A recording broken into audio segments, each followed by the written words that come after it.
درنو ملګرو السلام علیکم ورحمت الله وبرکات. هیله مند یم چې تاسو بخیر.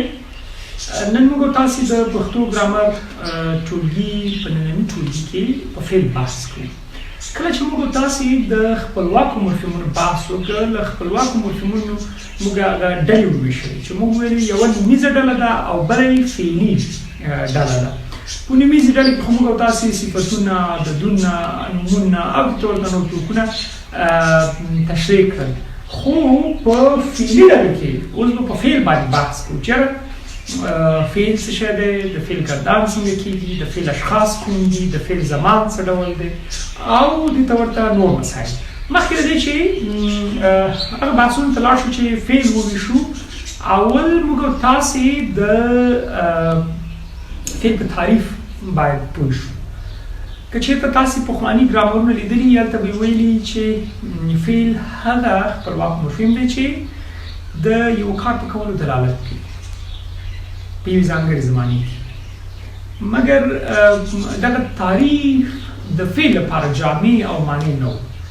موږ تاسې د فعل د تعریف لپاره معنی او جامع تعریف دا کولی شو چې فعل د وینا هغه عمده جز دی یا د نحوي چاپېریال هغه عمده جز دی چې لومړی نحوي چاپېریال بشپړ کوي، یعنی وینا بشپړوي.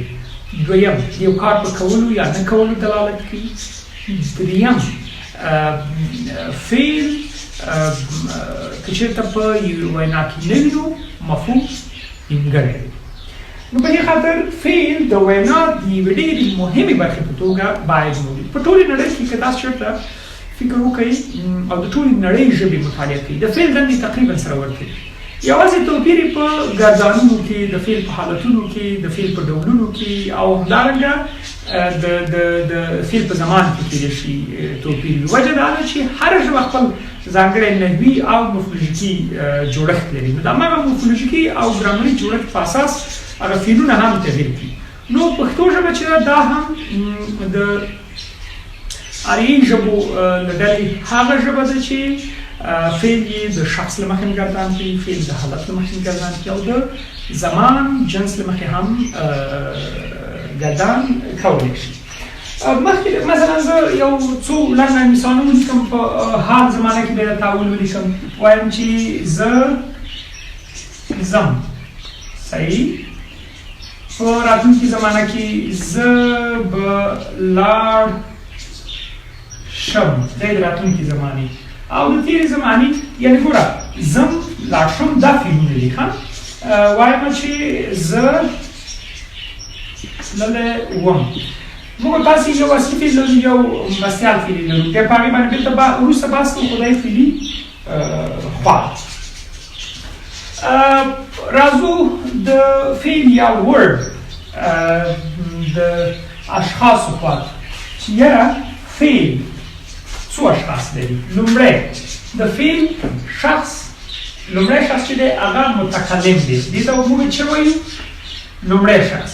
که چېرته ما په راتلونکو درسونو کې وویل چې لومړی، دویم، دریم شخص، نو هدف مې د لومړي، دویم او دریم نه څه وي؟ لومړی شخص متکلم، دویم شخص مخاطب، دریم شخص غایب. نو که چېرته په راتلونکي کې ما بحث په دې کوم چې لومړی، دویم، دریم شخص او د مخاطب او متکلم نومونه مې نه اخیستل، نو تاسې پوه شئ چې زما هدف به له لومړي شخص نه متکلم وي، له دویم شخص نه مخاطب وي او له دریم شخص نه به مې غایب هدف وي. مخکې تر دې چې په نورو مسایلو بحث وکړو، راځئ چې موږ تاسې فعل یا د پښتو ژبې فعل د اشخاصو له مخې وڅېړو چې د اشخاصو له مخې کوم ګوستاړي لري یا څه ډول ګردانې وي. نو په نوبت دې وویشو. خو مخکې له دې چې د اشخاصو له مخې په ګردان وغږېږو، فعل موږ په دوو برخو وویشو. البته هغه په دریو برخو دی، خو دا دوه برخې تاسې دلته ځان سره یاد وساتئ: لازمي او متعدي. لازمي تاسې لنډ صرف زده کوئ، بیا وروسته اوږده تشریح شته. لازمي فعل هغه فعل دی چې دا مفعول ته اړتیا ونه لري. متعدي فعل هغه فعل دی چې دا مفعول ته اړتیا لري. ګوري فعل هغه څه چې کار کولو دلالت کوي، مفعول هغه څه چې کار په اجرا شوی، فاعل هغه څه چې د کار اجرا کوي. دا درې نومونه تاسو سره په توپیر باندې وپوهیږئ. بیا هم وایم لازمي فعل چې مفعول ته اړتیا ونه لري، متعدي فعل چې دا مفعول ته اړتیا ولري. دا یو. دویمه برخه په حال او تېره زمانه کې لازمي فعل د فاعل لپاره ګردانېږي، متعدي فعل چې دی په حال زمانه کې د فاعل لپاره او په تېره زمانه کې بیا د مفعول لپاره ګردان کوي. نو توپیر یې هم دا دی. اوس زه راځم تاسو ته یو جدول دلته لیکم چې تاسو یې په پوه شئ. راځو د هغه کوم روستاړي چې د اشخاصو له مخې ګردان کړي په هغې بحث کوو چې د اشخاصو له مخې څه ډول ګردانېږي. په لازمي فعلونو کې د لومړي شخص لپاره یا د نیم روستاړی شي لکه زم، جمع مفرد چې دی دی او جمع چې دی بیا واو دی لکه زو، زم زو. صحیح. دویم زه به ورسره مثالونه واخلم. زه زم، موږ زو. په دویم شخص کې چې دویم شخص ګردانېږي ته ځې، ته فاعل او زی فعل د ده د ریښې سرچینه د دې سره موږ چې جمع کړی دی اوږده وي. ته مثلا مساوي ته ځې. صحیح. ته ځې د مفرد دویم شخص لپاره، تاسې ځئ د جمع دویم اشخاصو لپاره. همدارنګه د دریم شخص کې هغه ځي مفرده بڼه او هغوی ځي جمع بڼه. دا د لازمي فعل برخه. راځو د متعدي فعل برخې ته. په مفردې برخې کې مثلا زه وایم چې د لومړي شخص لپاره زه ډوډۍ خورم. د خور ریشه چې ده د دې سره موږ میم جمع کړی خورم شوی دی. زه ډوډۍ خورم، موږ ډوډۍ خورو.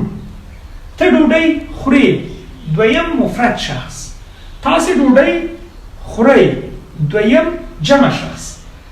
دریم هغه ډوډۍ خوري دریم مفرد شخص، هغوی ډوډۍ خوري.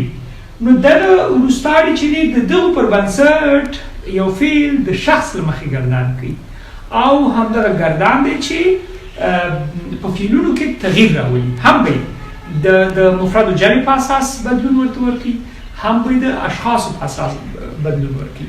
دا د فعل چې شو اشخاصو په اساس ګردان او د بدلون وروستاړي شو. بله برخه زموږ سره د فعل جنس دی. څه شی؟ د فعل جنس. تاسو ته پته ده چې فعلونه په اکثرو ژبو کې جنس چې دی دوه دي. صحیح ده که نه؟ مذکر او مؤنث. مذکر و مؤنث. نو فعل به هم یا به مذکر راځي د مذکر لپاره، د مؤنث لپاره به مؤنث راځي. په اکثرو ځایونو کې بیا سره یو ډول کارول کېږي. زه ځم، که زه ښځه اوسېږم هم وایم چې زه ځم، او که نر اوسېږم هم وایم چې ځم. همدارنګه تاسو ته به یو پوښتنه بله وي په ځینو ځایونو کې، یا البته په ځینو لهجو کې ښځې بیا داسې وایي زه ځمه، زه ځمه، یو غږ ورسره یو ځای کېږي. دا لهجوي بحث دی. یعنې تر ډېره پورې دا بحث ګرامري نه دی، دا په یو شمېر لهجو کې شته او په ډېرو لهجو کې دا شی نشته. نو که چېرته هغوی زه ځمه ووایي نو هغه ښځینه حالت ته یې هغه ورسره یو ځای کوي، ښځینه حالت ته یې اړوي. خو یعنې کوشش باید ونه کړو چې ډېر ځان سخت. مذکر و مؤنث، یا به فعل مذکر وي یا به مؤنث وي. په اکثرو ځایونو کې به د دواړو لپاره یو ډول کارول کېږي. په کومو ځایونو کې چې تغییر کوي، تغییر کې به یعنې د جنس په اساس تغییر کوي. مذکر به مذکر وي او مؤنث به مؤنث وي. یو شی یاد ساتئ، تاسې به اوس وایئ چې د نرښځیانو لپاره هغه کوم یو درېیم جنس شته، داسې خو نه ده چې هغه نشته. هغوی خو بیا د چاپېریال متاثر دي. که چېرته نرښځیان د نارینهو سره ډېر راشه درشه لري نو هغوی به نارینه فعلونه ګردانوي، د ځان لپاره به نارینه فعل وایي. او که چېرته د ښځینهو سره ډېره راشه درشه لري نو هغوی به د ښځینه فلمونه ګردانوي. ملګرو دا اوس تاسې نننی درس تر بیا چې یوه نوي درس سره ستاسو خدمت کې حاضرېږم تر هغې پورې زموږ د زرپاڼې یوټیوب چینل سبسکرایب کړئ، د فیسبوک پاڼه یې خوښه کړئ او همدارنګه زما فیسبوک اکاونټ در سره فالو کړئ تر څو نوي ویډیوګانې او نوي درسونه در سره شریک کړم. مننه.